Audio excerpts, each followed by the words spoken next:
കുറച്ച് ദിവസങ്ങൾക്ക് മുമ്പ് തൻ്റെ യൂട്യൂബ് ചാനലിൽ ഒരു വീഡിയോ ഇട്ടിട്ടുണ്ടായിരുന്നു. ആ ഒരു വീഡിയോ എന്ന് പറയുന്നത് Q&A ക്വസ്റ്റ്യൻസിനെല്ലാം ആൻസർ കൊടുക്കുമായിരുന്നു. അങ്ങനെ അതിലൊരു ക്വസ്റ്റ്യൻ ആയിരുന്നു, തൻ്റെ കൂട്ടുകാരിയായിട്ടുള്ള കല്യാണിയെ പാല് കാച്ചിന് വിളിക്കുമോ എന്നുള്ളൊരു കാര്യം ചോദിച്ചിട്ടുണ്ടായിരുന്നു. അതിന് മറുപടിയായിട്ട് സാലിഹ പറഞ്ഞ കാര്യം എന്ന് പറയുന്നത്, ഇല്ല, ഞാൻ കല്യാണിയെ ഒരിക്കലും പാല് കാച്ചിനൊന്നും വിളിക്കത്തില്ല എന്നുള്ളൊരു കാര്യം ആ ഒരു വീഡിയോയിൽ പറയുന്നുണ്ട്. നമ്മൾ നല്ല ഫ്രണ്ട്ഷിപ്പായിട്ടൊക്കെ ഇരിക്കും, പക്ഷേ നമ്മുടെ ഓപ്പോസിറ്റ് നിൽക്കുന്ന വ്യക്തി അതേ കണക്ക് ഇരിക്കണമെന്ന് ഒരു നിർബന്ധവുമില്ല. അവർ ചിലപ്പോൾ ഫേക്കായിരിക്കാം. നമ്മൾ ഒറിജിനലായിട്ട് നിന്നെന്ന് വിചാരിച്ച് അവരും സത്യസന്ധമായിട്ട് നമ്മളോട് ഫ്രണ്ട്ഷിപ്പ് ആണോയെന്ന് ഒരു ഗ്യാരൻറ്റിയുമില്ല. അതുകൊണ്ട് തന്നെ എനിക്ക് അതിനോട് തീരെ താല്പര്യമില്ല. ഇനി ഞങ്ങൾ തമ്മിലൊരു ബന്ധമോ ഒന്നും തന്നെ കാണത്തില്ല. അതുപോലെ തന്നെ പാല് കാച്ചിന് ഇനി കല്യാണിയെ വിളിക്കത്തില്ല എന്നുള്ളൊരു കാര്യവും സാലിഹ പറഞ്ഞിട്ടുണ്ട്. ആ ഒരു പറയുന്ന സമയത്ത് കല്യാണിയുടെ പേര് പറയുന്നില്ല, പക്ഷേ ആ ഒരു വ്യക്തിയെ വിളിക്കത്തില്ല എന്നുള്ളൊരു കാര്യമാണ് സാലിഹ പറഞ്ഞിട്ടുണ്ടായിരുന്നത്. ഇനി അങ്ങനെ ഒരു ബന്ധമൊന്നുമില്ല എന്ന് പറഞ്ഞിട്ടുണ്ട്. പിന്നെ ഇതിനെപ്പറ്റി കുറേയധികം പേര് കമൻറ്റ്സ് ഇടുന്നുണ്ടായിരുന്നു. ഞാനത് ഡിലീറ്റ് ഒന്നും ആക്കുന്നില്ല, എനിക്കറിയാവുന്ന കാര്യമാണ്.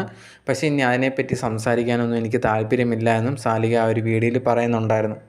പക്ഷേ എന്തുകൊണ്ട് അവർ തമ്മിൽ പിരിഞ്ഞു, എന്താണ് കാരണമെന്ന് ഇതുവരെ വെളിയിലായിട്ടില്ല. ആർക്കും അറിയാത്തൊരു കാര്യമാണ്. കമൻറ്റ് ബോക്സിൽ അവരെ ഫാൻസ് തന്നെ ചോദിക്കുന്നു, എന്താണ് നിങ്ങൾ തമ്മിലുള്ള ഒരു പ്രശ്നം എന്നൊക്കെ ചോദിക്കുന്നുണ്ടായിരുന്നു. പക്ഷേ ഇതുവരെ അവർ തമ്മിലുണ്ടായ എന്താണ് പ്രശ്നമെന്നൊന്നും വെളിയിൽ പറഞ്ഞിട്ടില്ല.